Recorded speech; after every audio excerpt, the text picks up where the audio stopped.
cheating ex who left me for dead years ago now wants me back after her husband dumped her. It was one of those gloomy winter afternoons when the sky seemed too heavy with unshed snow. I stood by the window watching the streetlights flicker as the first few flakes began to fall. The kind of day that almost forces you into a reflective mood, where memories seep into your consciousness uninvited. I hadn't thought about her in years, not intentionally at least. I had sealed that chapter of my life away, or so I thought. But life has a strange way of circling back, of revisiting wounds you assumed had long healed. I was jolted from my reverie by the buzz of my phone on the kitchen counter. I picked it up absent-mindedly, expecting a message from work, or perhaps an old friend checking in. But when I saw the name, I froze. Emily. The name alone sent a familiar cold rush through my veins, like a slap from the past. Emily, the woman who had once meant everything to me. Emily, the woman who had torn my heart apart when she cheated on me and left without a word. And now she was texting me. I hesitated, my thumb hovering over the screen. I opened the message slowly, my mind racing with possible reasons she would reach out. Hey, I know it's been a while. I was wondering if we could talk. Just that one line, and already the whirlwind of emotions stirred inside me. Anger, confusion, disbelief. But most of all, there was an old, deep pain resurfacing. The kind I thought I had buried forever. It had been 5 years since she shattered my world. We had been together for 3 years, and to me, it had been the kind of love you read about in novels. I was head over heels for her, and she seemed to feel the same. Or at least, that's what I had thought. We had our future planned out, or so I naively believed.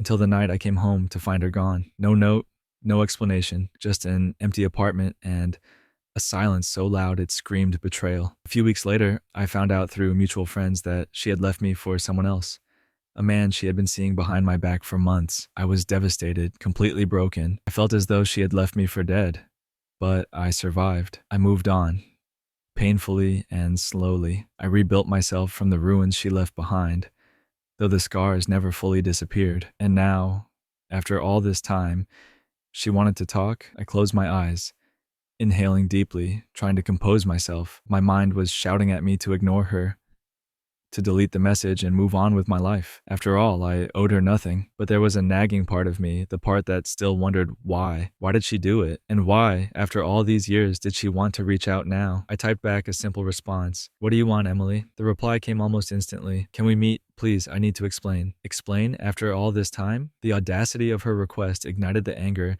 I had tried to suppress for years.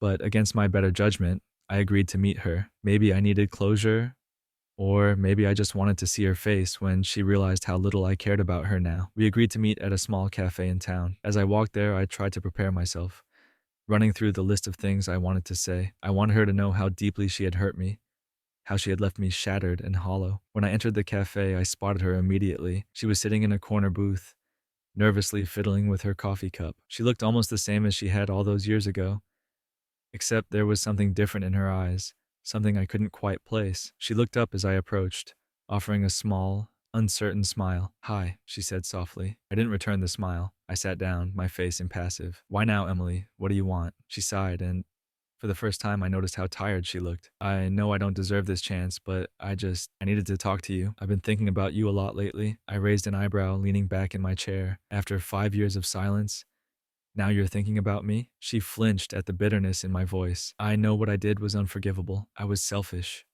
I hurt you, but I've been through a lot since then. I scoffed. Oh, I'm sure you have. Must be tough when things don't go your way. She looked down at her hands, her voice barely above a whisper. He left me. I blinked.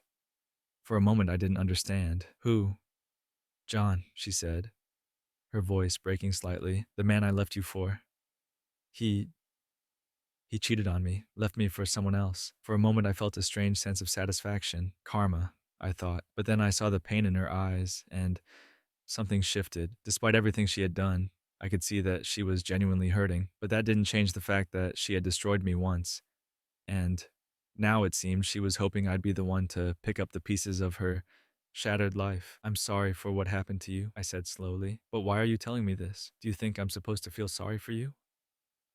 Do you want me to comfort you? She shook her head quickly, tears welling up in her eyes. No, that's not what I'm asking for. I wanted to apologize. I've realized how badly I hurt you, And I've been carrying that guilt with me for years. I made the biggest mistake of my life when I left you. I stared at her, unsure of how to respond. Part of me wanted to yell at her, to tell her how much pain she had caused me. But another part of me felt strangely calm, as though I had finally gained the upper hand in a story where I had once been the victim. I don't know what you expect from me, Emily, I said finally. You broke me. And I had to rebuild my life without you. I'm not the same person I was back then. She wiped away a tear, her voice shaky. I know. I don't expect anything from you. I just needed to tell you that I'm sorry, and I know it's too late, but I've realized that I still love you. The words hung in the air between us, heavy and complicated. I didn't know how to respond. Once, those words would have meant the world to me. But now they felt like a burden, something I didn't want to carry. I don't know what you want me to say, I said quietly. I've moved on, Emily. I can't go back to that place. She nodded, her tears falling freely now. I understand.